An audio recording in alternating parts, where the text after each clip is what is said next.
On this week's episode, we are breaking down the AFC East and looking ahead to the 2024 NFL Draft on the Fired Up NFL Draft Podcast. You're listening to the Fired Up Podcast Network. Let's get fired up.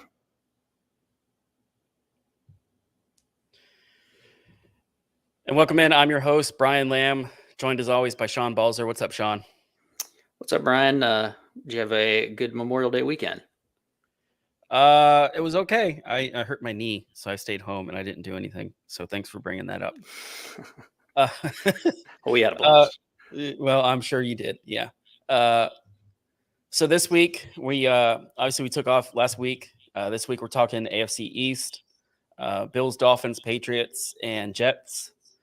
Pretty competitive division predicted. It's one that obviously I think the Bills are in the front of that division and the contention for Spoiler to win alert. that division.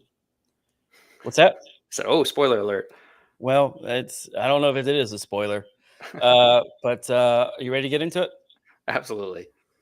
All right, so let's start with that team, Buffalo Bills, over under 10.5 wins.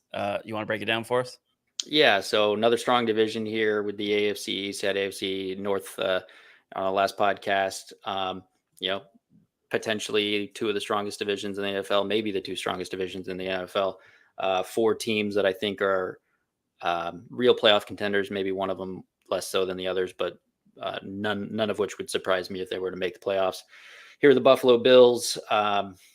Over under set at 10.5. They went 13-3 last year. Obviously, they had that one game that didn't count. So they hit the over there, and really on a year or a season that felt like it kind of went down towards the end, especially with the offense not producing at the same level. So, I think it's pretty significant that they're able to still go 13-3 in retrospect.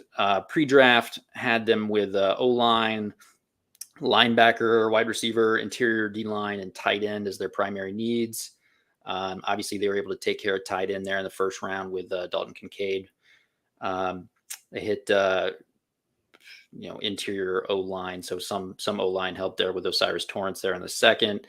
They're able to get Dorian Williams, linebacker, that we discussed before there in the third. So they did hit some of the needs we discussed. I was more hoping that they would get wide receiver there in the first. I think that would have been their best bet. But there was that wide receiver run that certainly made it hard to read the board. And I think that, that's how they ended up jumping up for Dalton Kincaid.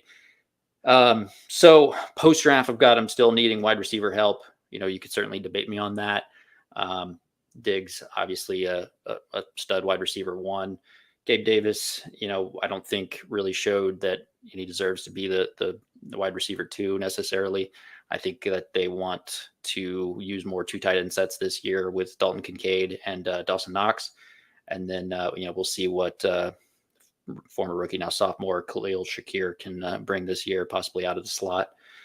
So I'd still have wide receiver as a need for them. So wide receiver, interior D-line, would have liked to have seen them address that maybe a little higher. And then maybe some O-line, the O-line is still not a strength.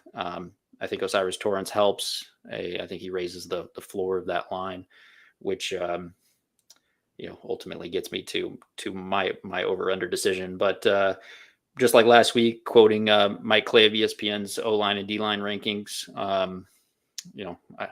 certainly look at this myself and look at a lot of other rankings as well. But Mike Clay is one of the best. And then for strength of schedule, I'm quoting Warren Sharp of Sharp Football. I think he does the best job as at ranking, determining the strength of schedules. You can agree or disagree, but that's my opinion. So as far as O-line, he's got Buffalo Bills 23rd. That's not great. that's a potential issue here for them. If the season were to go down the tubes, I think it's because, they had some O-line injuries. Maybe guys didn't play at the level they hoped. Maybe Osiris Torrance isn't the plug and play type guy we think he can be. So that's kind of where they're most vulnerable. D-line, though, is still 9th, so still top 10. I kind of wanted them to dress that a little bit, maybe get a little more depth, but it's still a top 10, so certainly a strength. And then strength of schedule for them, and all these strength of schedules are difficult because they face each other twice. So this. I think I'd go ahead and call this the toughest division in football, at least at this point in June. Strength of schedule listed as 29th, meaning fourth hardest. So tough to get over 10.5, but I think I got to take it, ultimately with one of the best quarterbacks in the NFL and Josh Allen. I will not only take the over, but I will go ahead and submit to the popular play here, which would be the Buffalo Bills winning this division yet again. Yeah, it's not an easy schedule, like you alluded to. Start with the Jets, Raiders, Commanders, Dolphins, Jags, Giants, Patriots, Bucks, Bengals, Broncos, Jets, Eagles. Their bye week, and they finish with the Chiefs, Cowboys, Chargers, Patriots, and Dolphins. So those last 5 games are just tough games all around. Maybe the easiest game in that group is the Patriots, but looking at their schedule, 10.5 wins is where the line's at. I'm actually going to go under. I think the highest that they can finish is 10 wins. You take the under here, and you can't tell me you still think they win the division with these 3 teams. I do, because I don't know if any of these other teams can win the division. I mean, we're going to get into it, but you have the Jets that are basically just the castaways from the Packers.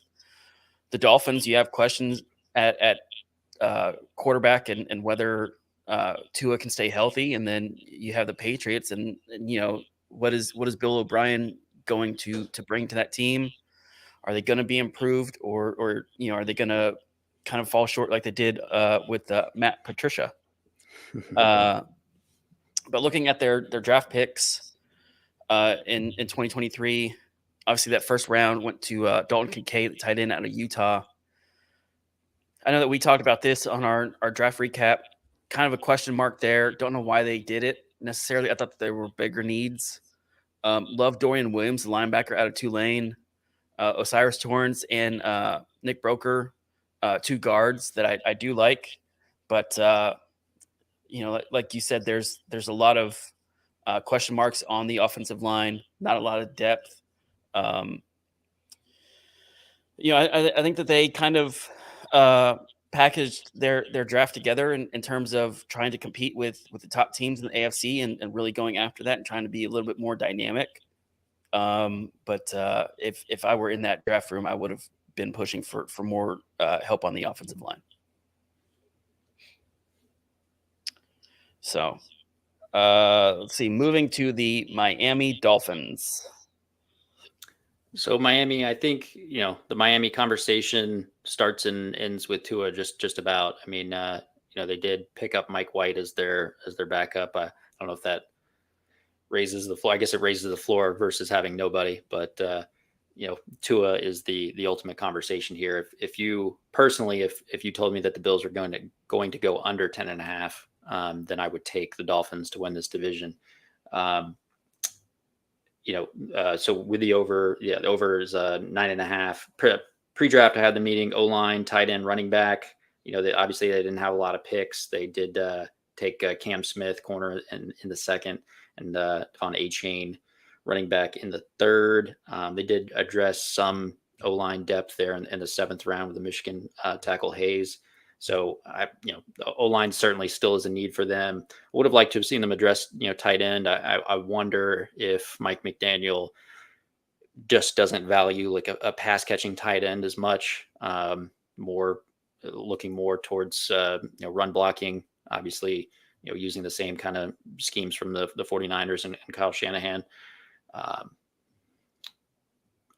Potentially, maybe he just doesn't value that as much as some other teams. So, I still have O-line and tight end as their primary needs. O-line, Mike Clay still got them as the 21st overall. So actually a little bit better than the Bills. O-line has been an Achilles heel for the Dolphins for a while. So, maybe they can be a little bit on the rise this year. D-line's got him as 6th. certainly a strength for them. And then the strength of schedule is 30th, so third hardest. I mean, again, we've got these 4 teams have difficult schedules because they all play each other 6 times. So on the over under 9.5, I'm going to take the over. Going to optimistically believe that Tua can stay healthy long enough to get them to 10 plus games. I do think that they're a real playoff contender, but for the most part, if they're going to go anywhere besides round 1 of the playoffs, it's going to be because Tua continues to develop, play at a high level, and stay healthy. Yeah, I mean, with Tua, obviously they've already exercised his 5th-year option, so we're going into year 4 for him. I kind of think it's a make or break year. You're talking about, do you want to extend that contract? Do you not want to extend that contract?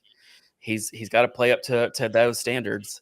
Only had 4 draft picks in 2023. Cam Smith, Devon Achane, Elijah Higgins, and Ryan Hayes. And like you alluded to, that schedule isn't easy by any stretch. I would kind of set the line at 9. So if I were betting that, I might tease that a little bit.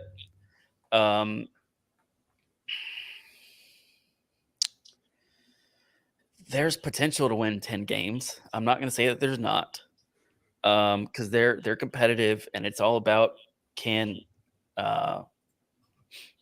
Mike McDaniel get that team competitive again? Can they be explosive? Can they, play to their strengths? I'll go over on 9.5. Oh, all right.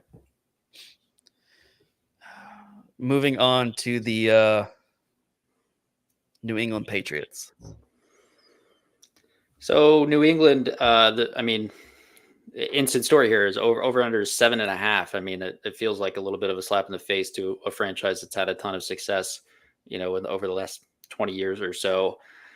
I think a lot of this is, on Bill Belichick's shoulders and on the shoulders of Bill O'Brien. Last year's experiment with your boy didn't go so well, and I think that everybody saw that from a mile away, and somehow Bill Belichick didn't. So I find that to be very strange. But at least they have a real offensive coordinator now. I don't know. A lot of people aren't huge fans of Bill O'Brien. I'm not so sure about the personality of the man, but I do think he's proven himself at least as an offensive coordinator, certainly in college. I would say in the NFL as well. So I do think that they're more likely to have a better year this year than what was mostly a train wreck last year. I mean, they did finish 8-9 last year.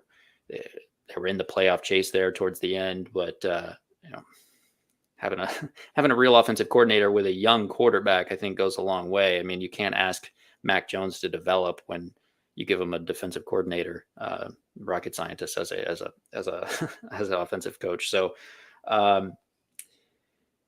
let's see. Pre-draft had the Patriots needing O-line, maybe more tackle, corner, wide receiver, and defensive line. Primary players that address that would be Christian Gonzalez there in the first and Keon White in the second. Really like the Keon White pick in the second. I've mentioned I'm not a huge fan of their draft, but I thought that was a great pick there. So post-draft, just have them really needing offensive line, again, more tackle, and maybe wide receiver.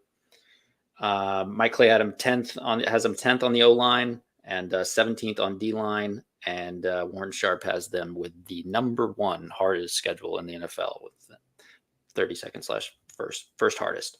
So over under 7.5. I mean, maybe it's a hot take, but I'm going under. And I don't feel great about it. I just told you how they should be better this year, but it's the hardest schedule in the NFL. They're going to be underdogs at every single division game. I mean, certainly they could pull 1 or 2 out, but that they could be 0-6 in the division. I think that's on the table. So maybe it's a hot take, maybe it's a ballsy call, but I'll go under. Yeah, I mean, looking at their schedule, I don't know if there's that many winnable games. You get the Raiders, you get Commanders and Colts, Giants, Steelers, Broncos. That's where I'm stopping on like winnable games, So right? you gotta ace that to get to 6. Yeah. However, can they play competitive against some of these other teams? Can you be competitive against the Eagles, the Dolphins, the Jets, the Saints, the Cowboys, the Chiefs, Chargers, the Bills? I mean, I would put the line at 7. Like yeah, I know, I get it. But Bill O'Brien, 4 AFC South championships. You can't overlook that. He always brought that up in his press conferences in Houston. Like, hey, you just finished like 0-12. Yeah, but I was a 4-time division champ. Thanks, Bill. Looking at their draft picks, Christian Gonzalez, cornerback out of Oregon. You mentioned Keon White. Keishon Butte, the wide receiver out of LSU in the 6th round, was a pick that I think we both kind of really like the value there. I think he has potential to start at wide receiver for him at some point this season. Just a boomer bust guy. I mean, yeah, he could address the need at wide receiver and maybe come draft season, I take wide receiver off the list of needs. But as of now, there's no way you can expect or count on that. Yeah. They also have that game in Germany against the Colts, November 12th. I don't know if that really factors in or not. But at 7.5, give me the over. I'm hitting it, Sean. It could hit. I think it's about Mac Jones developing, and the potential is there for him to do that. I worry about what happened last year affecting him negatively and limiting that ceiling. Ultimately, is he going to be a playmaker? Is he going to be a guy that can raise the ceiling? That potential is there, and I think that's what it's going to take for them to hit the over and potentially be in playoff contention. Well, you also have Bailey Zappi there, so it's not just on Mac Jones. You have 2 quarterbacks that you could potentially turn to. So it's raises the floor, doesn't raise the ceiling. Well, I don't know what that ceiling looks like for Mac Jones. So New York Jets. Well, this is an interesting one, no doubt. So over-unders at 9.5. They won 7 games last year, mostly with Zach Wilson, with Mike White sprinkled in. Pre-draft had them need tackle, offensive tackle, linebacker, safety, interior D-line. Post-draft had them needing tackle, linebacker, safety, interior D-line. You may notice those were the exact same things. Wasn't a big fan of how their draft went. They addressed edge rusher in the first with a guy I wasn't so high on, and Will McDonald, and then Tippmann in the second. Certainly helps the O-line, no doubt about that. O-line is the weakness of this team. If the Jets season falls apart, it's O-line and or Aaron Rodgers not playing at his level or suffering an injury. If we get the Aaron Rodgers of 3 to 5 years ago, and Garrett Wilson can be a top 5 wide receiver in the NFL, and Breece Hall comes back healthy, and the offensive line plays good, and the defense plays as good as it did last year.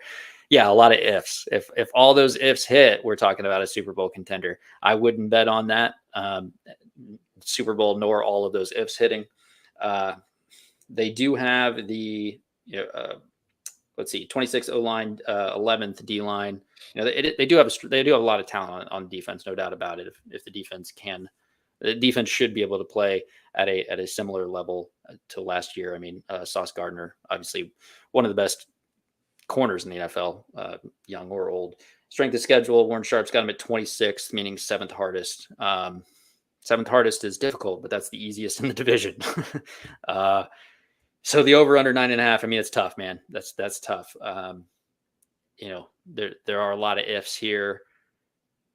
When there's a lot of ifs, I tend to lean towards the under. I will, however, go over. There's just too much talent here to not get close, get there. And if it all hits, then again, this is this is probably the best or second best division in the NFL. It's funny that we're doing this one back to back with the AFC North, who's in that same competition. But the Jets, Rodgers can play. If Rodgers can play at a Rodgers level, this is an extremely talented team. I think you're wrong. I'm gonna smash that under. I mean, I gave him a C- on the draft grade last month. I'm with you. I don't see a lot of improvement on this roster. I mean, you're bringing in Alan Lazard, Aaron Rodgers. I don't see Randall Cobb. I don't see any hope for this team. It's a tough schedule. It doesn't get any easier for them. Winnable games, maybe the Patriots, Broncos, Raiders, Falcons, Commanders, Browns. But again, all of those teams, you can sit there and say, hey, they could be competitive too, outside of the Falcons, because they're the Falcons. I mean, they could win that division. Wait till we get to that conversation. Sure. And your Harrison Bryant could win the MVP. He did win the MVP of college football at tight end. At the position, yes. Thank you. Yeah. I'm going to go under. I just don't know if it works, and there's too many variables. There's too many what ifs.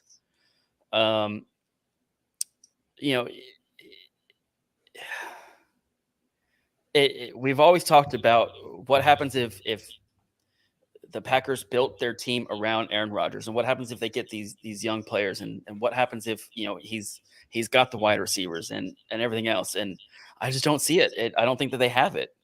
I think he went to the same team. They're just wearing a different helmet. And so if you're giving me 9.5 wins as the line, I'm gonna smash the under. I respect the I respect the take. I respect the take. Thank you. All right. Anything else you want to talk about here with these teams? I guess that's about it. I mean, we got DeAndre Hopkins is out there as a free agent these days. He certainly could swing, this conversation or future conversations if he's not signed by next week. I think he would be an interesting fit in Buffalo. I think he'd be an interesting fit with New England. You could see the Jets maybe trying to kind of sort of go all in here, give Rodgers another weapon. Somebody like that is a significant option to swing this division a little bit. Yeah, I just don't know where he would fit on either of those teams. Especially after the Jets gave Lazard so much money. Yeah, I don't think that the Jets are a fit at this point for him. I mean, I don't think that he's going to play the slot. He's got to play outside to be effective. For the Bills, what do you do with Gabe Davis in that situation? Is DeAndre Hopkins the better player? I know that he is, but I mean, it's a lot to think about for them. What do you want to do in that situation? And one of those tough ones to have.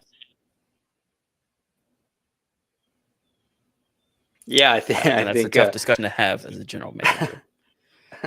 Yeah.